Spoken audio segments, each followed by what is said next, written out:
Hello friends, आज આપણે ચર્ચા કરીએ છીએ આઈપીપી માં નેક્સ્ટ ટોપિકની। આજનો જે ટોપિક છે એ છે on the basis of economic system. તો ઇકોનોમિક પ્લાનિંગની વાત કરતા હતા તો economic planning economic system basis પર કયા આધાર પર તૈયાર થાય? તો planning by inducement or the planning through the market, એટલે કે બજાર આધારિત અથવા તો પ્રોત્સાહન આધારિત। In a demographic planning, democratic planning, it is also means the planning by the manipulating market. કે ડેમોક્રેટિક એટલે કે પ્રજાસત્તાક જે હોય છે ત્યારે એ પ્રજાસત્તાક આયોજનની અંદર એવું હોય છે કે પ્લાનિંગ ઇટ્સ મેનિપ્યુલેટિંગ માર્કેટ, બજારને છેતરીને કામ કરવામાં આવે છે। In this type of planning, the people are encouraged to work in desirable manner. એટલે લોકોને પ્રોત્સાહન આપવામાં આવે છે એ ઇચ્છનીય રીતે કાર્ય કરે। By suitable fiscal and the monetary measures, નાણાકીય નીતિ અને સરકારની જે ફિસ્કલ પોલિસી હોય છે એટલે કે સરકાર જે બજેટ તૈયાર કરે છે એ નીતિના આધાર પર। In this type of planning, there is a complete economic freedom and no compulsion. That is, અહીંયા કોઈ પણ પ્રકારની ફરજમાં નથી આવતું, કોઈ ફરજિયાત નથી હોતું, સંપૂર્ણ આર્થિક સ્વતંત્રતા હોય છે। Attempts are made to achieve the objectives and target of planning. પ્રયત્નો કરવામાં આવે છે જે હેતુઓ તૈયાર કરવામાં આવ્યા હોય અને જે ટાર્ગેટ્સ એટલે જે આયોજન કરેલા હોય, જે આપણે લક્ષ્યાંકો નક્કી કર્યા હોય આયોજનના, એ પ્રાપ્ત કરવા માટે by providing the various incentives, अलग अलग प्रोत्साहन આપીને to private entrepreneurs, ખાનગી ઉત્પાદકો, such as a tax concession એટલે કે કરવેરામાં રાહત આપવી, સબસિડી આપવી, etc. For example, if the government wish to increase the production of a particular commodity, જો સરકારો ઈચ્છતી હોય કે ચોક્કસ પ્રકારના લોકો જે છે એ લોકોનું ઉત્પાદન વધે, એટલે કે government wish two increase the production of a particular commodity, ચોક્કસ પ્રકારનું જે ઉત્પાદન છે સરકાર ઈચ્છે કે એ પ્રકારનું ઉત્પાદન વધે દેશની અંદર, it will offer the tax concession, એવા લોકોને કરવેરામાં રાહત આપતો અથવા સબસિડી સબસિડી આપવામાં આવે છે on the productions of this commodity, એ વસ્તુના ઉત્પાદન પર।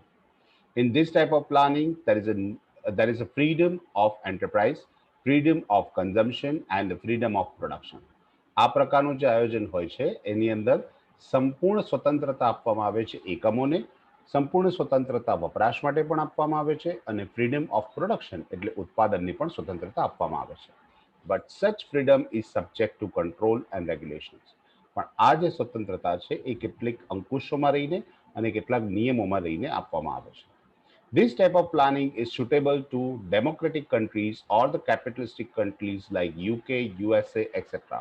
એટલે પ્રજાસત્તાક દેશની અંદર એટલે લોકશાહી દેશમાં ડેમોક્રેટિક કન્ટ્રી, અથવા તો બીજી રીતે જ કહીએ તો કેપિટલિસ્ટિક કન્ટ્રી જે છે એ યુકે ને યુએસએ જેવા, ત્યાં આગળ પણ આ પ્રકારનું આયોજન જોવા મળતું હોય છે। આ જે પદ્ધતિ છે એની કેટલીક મર્યાદાઓ છે, તે લખ્યું છે કે sometimes the incentives offered to producers and consumption may not be sufficient to achieve the target of planning. જે આયોજન કરવામાં આવ્યું છે એ આયોજન માટે જે કોઈ બી ફ્રીડમ આપવામાં આવી છે એ ફ્રીડમ, એના જે ઇન્સેન્ટિવ્સ આપવામાં આવે છે, ઇન્સેન્ટિવ્સ પૂરતા નથી હોતા અને એને કારણે લોકો ખુલીને કામ નથી કરી શકતા। Due to second thing, due to freedom of consumption, વપરાશની જે મુક્તતા આપવામાં આવે છે, the problem of shortage and surplus are bound to arise. Consumption એટલે વપરાશ માટે જ્યારે સ્વતંત્રતા આપવામાં આવે પણ બજારમાં વસ્તુ હોય તો તમે વપરાશ કરી શકો, એટલે બીજી એક તરફ શોર્ટેજની સમસ્યા ઊભી થઈ શકે છે અને surplus are bound to be arise, કેટલીક વખત એવી વસ્તુની સ્વતંત્રતા આપવામાં આવે જે લોકો વપરાશ કરવા માટે ઇચ્છનીય નથી હોતું, એટલે કે લોકોને વસ્તુ નથી ગમતી હોતી। This may compel to the government to introduce a price control and rationing, અને એના માટે કેટલીક વખત બહુ જ્યારે વધારે પડતી કિંમત વધી જાય તેવા સંજોગોની અંદર સરકારે શું કરવું પડે છે, એ government introduce the price control, કિંમત અંકુશ જાળવવા પડે છે, અને રેશનિંગ એટલે કે એને કિંમતમાં ઘટાડો કરવો પડે છે, એટલે કે સરકાર જે પાયાની કિંમતો નક્કી કરે છે એને રેશનિંગ કહેવાય છે। Due to the low level of income, નીચી આવકને કારણે, એન્ડ ફ્રીડમ ઓફ કન્ઝમ્પશન અને વપરાશને કારણે, it is very difficult to increase the saving and capital formation. એટલે કે નીચી આવકને કારણે વપરાશની સ્વતંત્રતા અને it is difficult to increase the saving, વપરાશ વધી જાય એને કારણે બચત નથી થતું અને બચત નથી થતી એને કારણે કેપિટલ ફોર્મેશન એટલે મૂડી સર્જન પણ નથી થતું। ડી પોઈન્ટમાં લખ્યું છે કે ડ્યુ ટુ અનપ્રોડક્ટિવ ઇન્વેસ્ટમેન્ટ, તમે જે ઉત્પાદન કરો છો એવી વસ્તુનું ઉત્પાદન કરવામાં આવે કે જે દેશ માટે હિતરૂપ નથી અથવા તો અનપ્રોડક્ટિવ છે। Country may fails to raise the rate of capital formation, તો મૂડી સર્જન આપણે કરી શકતા નથી અનપ્રોડક્ટિવ પર્પઝની અંદર ઇન્વેસ્ટમેન્ટ વધી જાય ત્યારે. ડ્યુ ટુ પ્રોફિટ મોટિવ, નફાના ઉદ્દેશને કારણે private entrepreneurs may not make the investments in certain less profitable project. કેટલાક લેસ પ્રોફિટેબલ પ્રોજેક્ટ્સ હોય છે જેની અંદર સરકાર ઈચ્છતી હોય છે કે એનું દેશની અંદર વપરાશ વધે, એનું ઉત્પાદન વધે, પણ એમાં પ્રોફિટ મોટિવ નથી હોતું. એટલે કેટલીક કન્ટ્રીઝ, કેટલીક એન્ટરપ્રાઇઝ આ પ્રકારનું ઉત્પાદન નથી કરતી. સચ એઝ ઇન્ફ્રાસ્ટ્રક્ચર ફેસિલિટીઝ, ધારો કે ઇન્ફ્રાસ્ટ્રક્ચરની વાત કરીએ. ટુ ઓવરકમ અબાઉટ ડિફિકલ્ટીઝ, આ બધી સમસ્યામાંથી બહાર આવવા માટે some sort of planning by direction may be become necessary. તો દોરવણી અનુસાર જે આયોજન થવું જોઈએ એ એનો ઉપાય છે. Planning by direction. This type of planning is suitable to socialistic economic like China. જ્યાં સોશિયોલોજિસ્ટ એટલે કે સમાજવાદી અર્થતંત્ર છે એવા અર્થતંત્રની અંદર આ પ્રકારનું આયોજન શક્ય છે. In such economy, there is no in this planning, there is a number of in this planning, centralized planning authority prepares the plans and attempts are made to achieve the targets of plans by order, command and direction of government. ચાઇનાની અંદર જે 1978 1978 પહેલા જે socialist economy હતી, એટલે કે જેને આપણે સમાજવાદી અર્થતંત્ર કહીએ છીએ, એની અંદર આ જે પ્રકારનું આયોજન કરવામાં આવતું તો એમાં સેન્ટ્રલાઇઝ પ્લાનિંગ એટલે કે કેન્દ્રસ્થ આયોજન કરવામાં આવતું હતું. દે પ્રિપેર્સ ધ પ્લાન, એ લોકો જ આયોજન કરતા હતા. And attempts are made to achieve the targets of plan, અને પ્રયત્નો કરવામાં આવતા હતા કે એ ટાર્ગેટ જે નક્કી કરેલા છે ટાર્ગેટ પ્રમાણે કામ કરે. પણ એ બાય હુકમથી કરવામાં આવતું હતું, that is by order, command અને આદેશ આપવામાં આવતા હતા સરકાર તરફથી. જે સરકારની દોરવણીથી જ કાર્ય થતો. This type of planning has certain advantage, એના કેટલાક ફાયદા છે. For example, we can avoid the business cycle, but it has limitations also. Any business cycles જે છે, ધંધાકીય પ્રવૃત્તિમાં જે બિઝનેસ સાયકલ આપણને જોવા મળે છે એનાથી આપણે બચી શકતા હતા, અને એની કેટલીક મર્યાદાઓ પણ આપણને જોવા મળી શકે છે. મર્યાદાઓ શું છે? There is an absence of freedom of consumption. વપરાશ માટે કોઈ સ્વતંત્રતા નથી હોતી. So the people can not spend as per their choice. તો પોતાની પસંદગી અનુસાર એ પોતે વસ્તુ ખરીદી શકતા નથી. In this type of planning there is a no economic freedom. કોઈ આર્થિક સ્વતંત્રતા નથી હોતી. Everybody is do that job which is given by the government. જે કંઈ બી કાર્ય કરવાનું હોય છે સરકાર આદેશ કરે એ અનુસાર જ કરવાનું હોય છે. એન્ડ ધીસ રિડ્યુસ એફિશિયન્સી, એને કારણે કાર્યક્ષમતા ઘટતી હોય છે. Only a standard product is produce. સરકાર દ્વારા દરેક વસ્તુનું ઉત્પાદન કરવામાં આવતું હોય એટલે સ્ટાન્ડર્ડ પ્રોડક્ટ જ તૈયાર કરે. People can not get the variety of products. અને સરકાર એમાં વિવિધતા નથી લાવતી, એટલે લોકોને વિવિધતા વાપરવા મળતી નથી. So a country fails to increase the happiness of people. એટલે લોકોનામાં જે ખુશીનો માહોલ હોવો જોઈએ, જે ખુશીથી કાર્ય કરતા હોવા જોઈએ, એ નથી કરી શકતા. And enter the foreign trade, અને વિદેશના બજારોમાં પણ પોતાની પ્રોડક્ટ નથી મૂકી શકતા. This type of planning is not flexible, but it is rigid. આ પ્રકારનું જે આયોજન છે જડ હોય છે, પરિવર્તનશીલ નથી હોતું. If we want to introduce any change, જો કોઈ પણ પ્રકારનું પરિવર્તન લાવવું હોય, it become necessary to change the whole plan. તો સમગ્ર આયોજન બદલવું પડે છે. And this is very costly and difficult. અને આવા પરિવર્તન કરવા ખર્ચાળ પણ છે અને મોંઘા પણ છે, અઘરા પણ છે.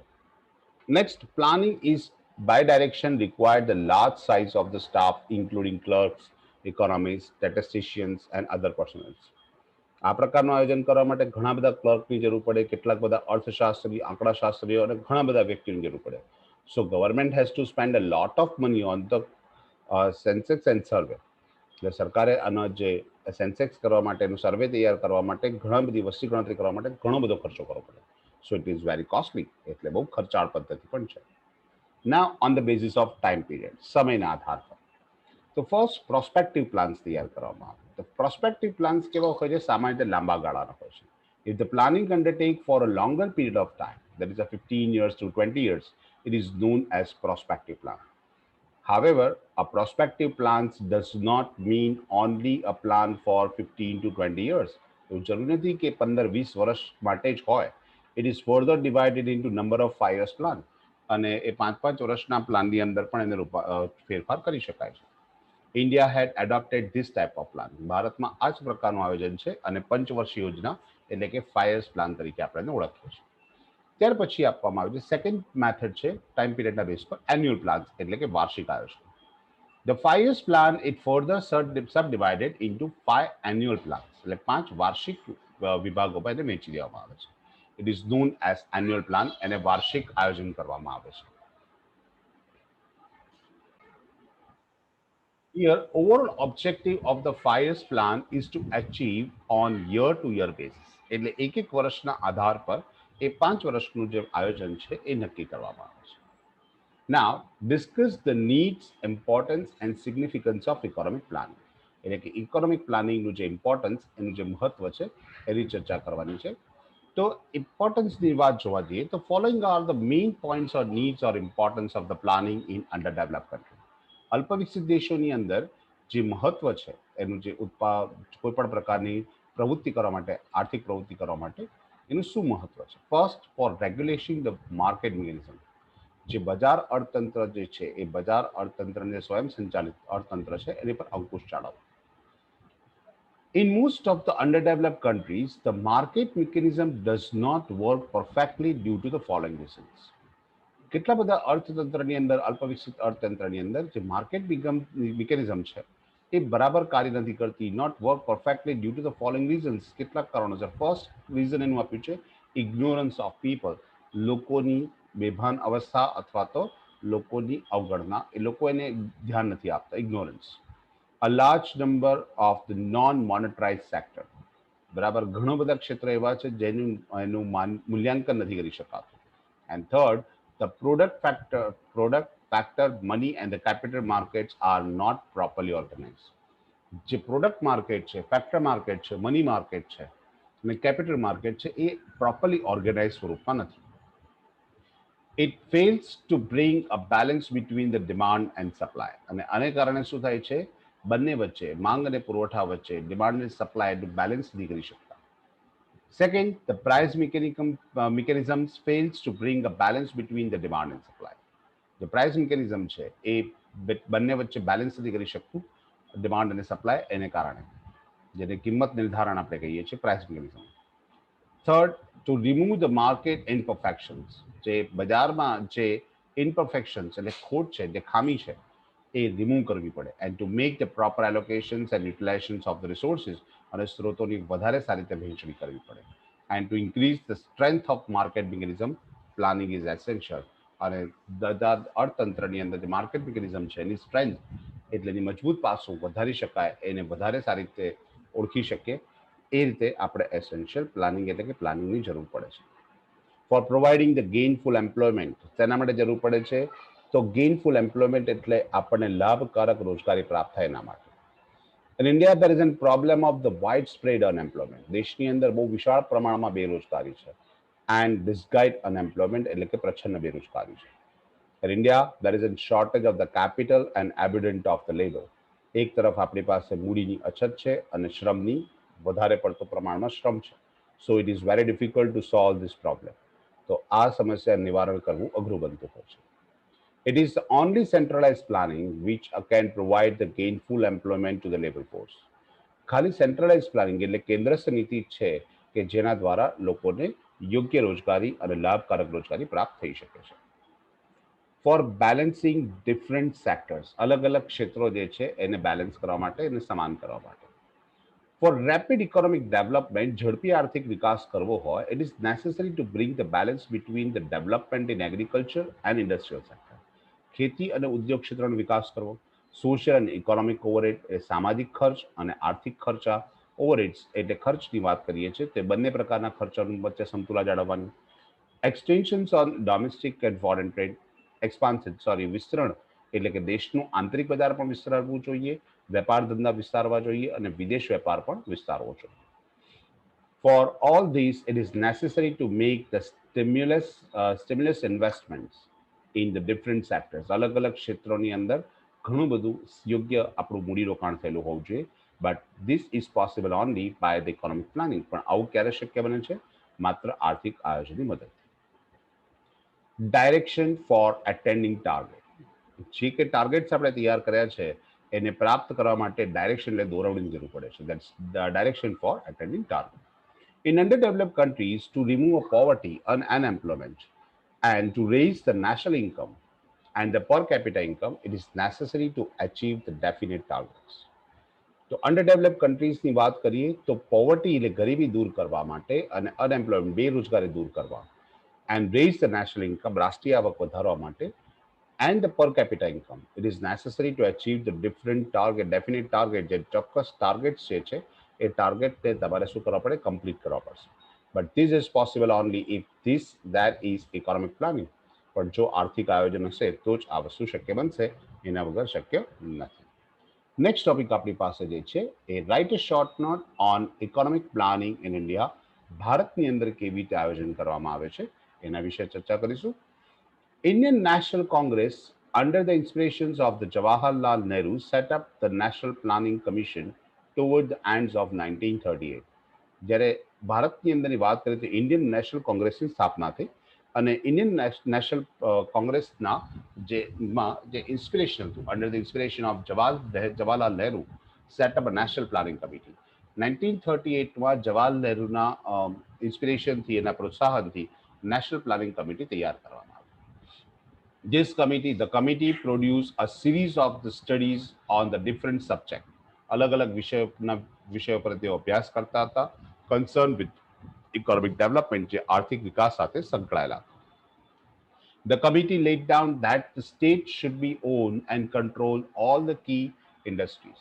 કે કોઈ પણ રાજ્ય સરકાર, એટલે કે રાજ્ય સરકાર, એ કેન્દ્રની વાત ચાલે છે, તો જે કેન્દ્ર સરકાર જે છે એને બધી જ પાયાની સગવડો એટલે કી ઇન્ડસ્ટ્રીઝ, મહત્વના પાયાના ઉદ્યોગો એન્ડ સર્વિસીસ અને સેવાઓ સરકાર દ્વારા પૂરી પાડવામાં આવે.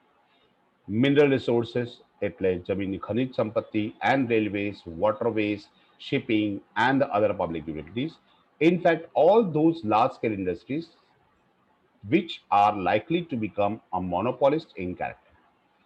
સરકાર દ્વારા એવું વિચારવામાં આવ્યું છે, આ જે કોઈ નેશનલ પ્લાનિંગ કમિશન જે હતું એના દ્વારા એવું નક્કી કરવામાં આવ્યું કે જે મહત્વનું કાર્ય છે, મહત્વના ઉદ્યોગોને, મહત્વની સેવાઓ એ સરકાર દ્વારા પૂરી પાડવામાં આવશે.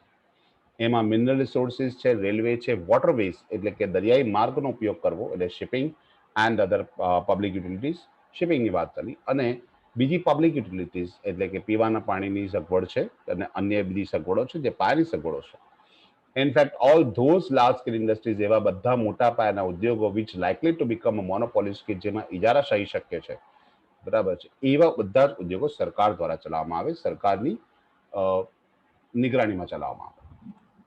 Besides, બીજી તરફ the National Planning Committee, 8 landing industries of the India convince a plan of economic development. બીજી તરફ નેશનલ પ્લાનિંગ કમિટી હતી, એને શું કર્યું, 8 લેન્ડિંગ ઇન્ડસ્ટ્રીઝ, જે પાયાના જે 8 ઉદ્યોગો હતા એ ઇન્ડિયાની અંદર, એને convince a plan of the economic development, આર્થિક વિકાસની અંદર જોડી દીધા, which are popularly known as Bombay plan, અને એને આપણે બોમ્બે પ્લાન તરીકે ઓળખીએ છીએ. There was also the Gandhian plan, and Gandhian plan તરીકે પણ ઓળખે છે, which was prepared by the Shriman Narayan. તો શ્રીમન નારાયણ દ્વારા જે તૈયાર કરવામાં આવ્યું હતું એને ગાંધીયન પ્લાન તરીકે પણ ઓળખે છે. The world famous revolutionary M.N. Roy formulated the People's Plan. જે બોમ્બે પ્લાન તૈયાર થયો એવી જ રીતે રેવોલ્યુશનરી પ્લાન તૈયાર થયો, ક્રાંતિકારી જે વ્યક્તિ હતા M.N. Roy, એને પીપલ્સ પ્લાન તૈયાર કર્યો. All these plans were only of the historic importance because they were just prepared plans. બરાબર છે, આ બધી જ વસ્તુ હિસ્ટોરિક થઈ ગઈ. ઇમ્પોર્ટન્સ એનું હિસ્ટોરિક જ ઇમ્પોર્ટન્સ રહ્યું, એનું મહત્વ ખાલી આપણા માટે ચોપડીના પાના પર જ રહ્યું, ભૂતકાળમાં જ રહ્યું.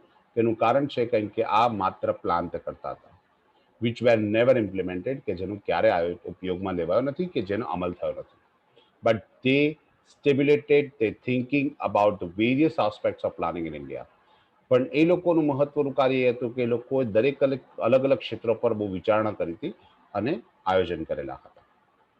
Just after the attainment of independence, જ્યારે આપણે આઝાદી પ્રાપ્ત કરી, the Prime Minister Nehru set a planning commission of India, ભારતીય આયોજન પંચની સ્થાપના કરી in 1950, 1950, to assess the country's needs of the material, capital and human resources. માનવ સંસાધન, મટીરિયલ એટલે વસ્તુઓ, અને કેપિટલ એટલે મૂડી વસ્તુઓનું આપણી જે જરૂરિયાત હતી એને એકત્રિત કરવા માટે, and formulated economic plan અને આર્થિક આયોજન તૈયાર કર્યું. Four there more balance and effective relation, જેથી એનું એક અસરકારક રીતે ઉપયોગ કરી શકાય અને બેલેન્સ એટલે કે સપ્રમાણ ઉપયોગ કરી શકાય. The first 5 years plan was commenced in 1950-51. 1950-51 પહેલું આયોજન તૈયાર થયું. And it was followed by the series of 5 years plan. અને પછી ઘણા બધા પંચવર્ષીય યોજના એટલે કે 5 વર્ષના આયોજન તૈયાર થયા. The Prime Minister Narendra Modi in the January 2015, Narendra Modi દ્વારા 2015 જાન્યુઆરી 2015 ની અંદર reformulated the Planning Commission of India. આ જે પ્લાનિંગ કમિશન હતું એને રીફોર્મ્યુલેટ કરી as national institute for transforming India. ભારતની અંદર ટ્રાન્સફોર્મિંગ ઇન્ડિયા માટે એક નેશનલ ઇન્સ્ટિટ્યૂટ તૈયાર થઈ, જેનું નામ આપ્યું નીતિ, શોર્ટ નેમ છે national institute for transforming India. બદલાતા ભારતનું જે પદ્ધતિ હતી એને નામ આપવામાં આવ્યું બદલાતા ભારતની યોજનાઓમાં નીતિ, that is NITI Aayog. The 5 years plan, its growth, objective and achievement as are under. આપણી પાસે જે પંચવર્ષીય યોજનાઓની વાત કરીએ તો બિફોર 2015 આપણી પાસે જે પંચવર્ષીય યોજનાઓ હતી, 5 years પ્લાન હતા, એનું જે આપણને માહિતી આપી છે જોઈશું. ત્યાર પછી આપ્યું છે define the economic growth and economic development. Economic growth અને ઇકોનોમિક ડેવલપમેન્ટ શું છે? And the term economic growth as synonyms કે બંને સરખા છે. Economic growth and economic planning development એક્ઝામિંગ અને તપાસવા ગયા. The concept of economic growth. Economic growth કોને કહીએ? પહેલા તો મીનિંગ સમજી લઈએ. The term economic growth has been explained in a different manner by the different economics. અલગ-અલગ અર્થશાસ્ત્રીઓ દ્વારા એને અલગ-અલગ રીતે તૈયાર કરવામાં આવે. According to Kindleberg, the economic growth means more or increase output. એટલે ઉત્પાદનમાં વધારો કરવો કે દેશમાં જે વસ્તુઓ છે ઉત્પાદન વધે એને આપણે ઇકોનોમિક ગ્રોથ કહીશું. Thus, economic growth means as an increase in output, ઉત્પાદન વધુ, in increase in production of the goods and service, વસ્તુ કે સેવાનું ઉત્પાદન વધે over a long period of time, લાંબા સમયમાં. This increase the output may due to the use of more inputs or increase the efficiency or productivity. દેશમાં ઉત્પાદકતા વધે, કાર્યક્ષમતા વધે, એવી રીતે આપણા એ પ્રકારના આયોજનને આપણે કિન્ડરબર્ગરે ઇકોનોમિક ગ્રોથ કીધું. Second, according to Friedman, economic growth means an expansion of the system in one or more dimension. એક કરતા વધારે દ્રષ્ટિકોણથી જ્યારે દેશનો વિકાસ થાય without the change in structure, એના માળખામાં કોઈ પણ પ્રકારના પરિવર્તન કર્યા વગર, તો એને ઇકોનોમિક ગ્રોથ કહી શકાશે. Thus, the economic growth is a quantitative and sustained changes in economy. એક સંખ્યાત્મક ઇકોનોમિક ગ્રોથ શું છે? એક ક્વોન્ટિટેટિવ એટલે એક સંખ્યાત્મક છે અને સસ્ટેન ચેન્જ ઇન ઇકોનોમી અર્થતંત્રમાં એક સમાન પ્રકારનું અર્થતંત્રમાં વિકાસ છે. It's includes increase the per capita output. દેશના લોકોની માથાદીઠ આવકમાં વધારો થાય of the country along with the expansions of the labour force. સાથે સાથે શ્રમ પુરવઠામાં પણ વધારો થાય. Consumption, capital and volume of trade. વપરાશ વધે, મૂડી વધે અને વોલ્યુમ ઓફ ટ્રેડ એટલે કે વેપાર, જે આપણી પાસે વેપાર કરવા માટે જે જથ્થો છે એમાં પણ વધારો. What is the meaning of economic development? તો ઇકોનોમિક ડેવલપમેન્ટ માટે જે આપણને વ્યાખ્યા આપી છે, ડેફિનેશન્સ આપી છે, કે the term economic development has defined in the different ways by the different economist. અલગ-અલગ અર્થશાસ્ત્રીઓને અલગ-અલગ રીતે ઓળખવામાં આવ્યું. Some of this definition are as follows. First, according to Meier, economic development is a process, એક પ્રક્રિયા છે, whereby the real per capita income of the country is increased over a long period of time. કે એક એવી પ્રક્રિયા છે કે જ્યાં આગળ તમારી માથાદીઠ આવક એટલે પર capita income of the country increase over a long period of time, લાંબા ગાળામાં એમાં પરિવર્તન થાય. Subject to the stipulation that the number of peoples below an absolute poverty line does not increase. Conditions મૂકવામાં આવી છે એની અંદર કે લાંબા સમયમાં પણ જે ગરીબી રેખા નીચે જીવવાવાળા લોકો છે એમાં વધારો ના થાય. And that is distributions of income does not become more unequal. અને જે આર્થિક અસમાનતા છે એટલે આવકની અસમાનતા જે છે એ વધુ બગડે નહીં, વધારે અનઇક્વલ ના થાય. કિન્ડરબર્ગની વ્યાખ્યા આપી છે એની અંદર economic development means increase in output along with the changes in the technical as well as institutional arrangements. Economic ડેવલપમેન્ટની આ ડેફિનેશન્સમાં શું લખ્યું છે કે ઇન્ક્રીઝ ઇન આઉટપુટ, ઉત્પાદનમાં વધારો થાય, along with the changes in technical as well as institutional arrangement. Institutional અરેન્જમેન્ટમાં પણ ફેરફાર થાય, ટેકનિકલ અરેન્જમેન્ટ પણ બદલાતી જાય, by which it is produced and distributed, કે જેમાં ઉત્પાદન અને વહેંચણી શક્ય બને. It also includes a change in composition of output. જે ઉત્પાદનનું સ્તર છે એમાં પણ બદલાવ થાય, in the allocations of the inputs by the different sector. અલગ અલગ ક્ષેત્રો વચ્ચે ફાળવણી કરીને એમાં પણ એનું કોમ્પોઝિશન, એનું પ્રમાણ પણ, ઉત્પાદનનું પ્રમાણ પણ બદલાય. Now, according to Friedman, economic development is an innovative process. આ એક ઇનોવેટિવ એટલે નવી પ્રક્રિયા છે, leading to the structural transformations of the social system. જેમાં સામાજિક પદ્ધતિ છે એમના માળખામાં પરિવર્તન કરવામાં આવે તો એને ઇકોનોમિક ડેવલપમેન્ટ કહીશું. Thus, economic development includes economic growth as well as progressive changes in the economy, such as eliminations and reductions of poverty, unemployment and inequalities.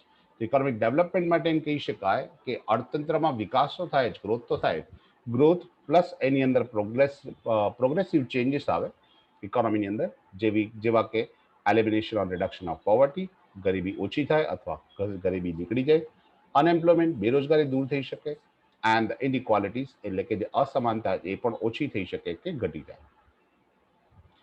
Modern વ્યુઅર્સની જે ડેફિનેશન્સ આપી છે, economic development is a process of increasing the degree of utilization.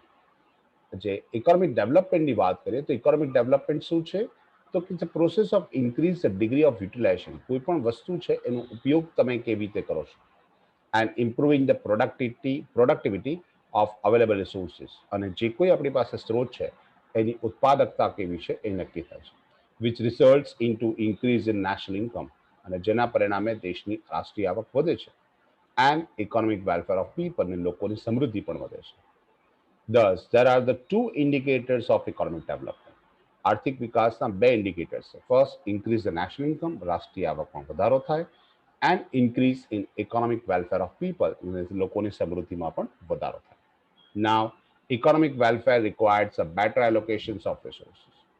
Economic welfare, આર્થિક સમૃદ્ધિની અંદર સ્ત્રોતોની વધારે સારી રીતે વહેંચણી જરૂરી છે, and equal distribution of income, અને આવકની વહેંચણીની સાથે સાથે wealth among the different classes of people, અને સંપત્તિની પણ અલગ અલગ સમાજના વર્ગોમાં વહેંચણીની જરૂરિયાત છે, એને આપણે ઇકોનોમિક વેલફેર કહીશું.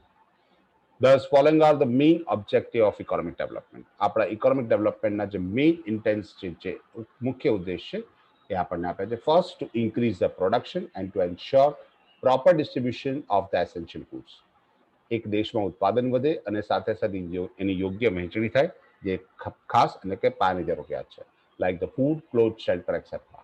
Second, raise the standard of living of people. લોકોની જીવન ધોરણ એટલે કે સ્ટાન્ડર્ડ ઓફ લિવિંગ છે, જીવન ધોરણ છે એ ઊંચું આવે, by providing more goods and better education, વધારે સારું શિક્ષણ આપીને, વસ્તુઓ આપીને, and by providing economic and social freedom, એટલે કે પસંદગીની જે આપણી જે ચોઇસ, એ લોકોને આર્થિક અને સામાજિક સ્વતંત્રતા પ્રાપ્ત થાય.